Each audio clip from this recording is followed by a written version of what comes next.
Hello and welcome! I'd like to show you what you're going to look at when you see this Windows Server 2016 Networking for Certification Exam 7740 class. My name is Melissa Halleck and I've been teaching for 11 years. I have my A+, Net+, and Cloud Plus certification, as well as my MCTS and MCP with Microsoft. You can contact me at melissahalleck1967@gmail.com.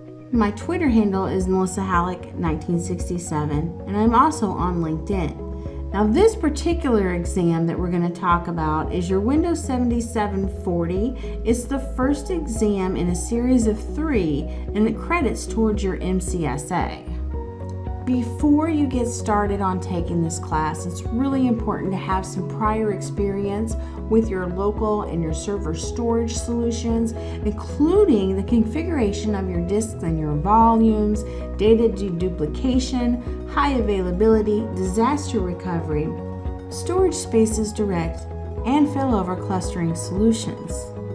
It's also important to be familiar with managing Hyper-V containers and the physical maintenance and monitoring of your servers. In this class, we're going to cover all the sections in the exam of the 7740 exam. We're going to install Windows servers and host and computer environments. We're going to implement storage solutions. We're going to implement Hyper-V and implement Windows containers. We're also going to implement high availability and maintain and monitor server environments. In this course, you will find lectures and hands-on exercises. Well, thank you for watching. We'll see you inside.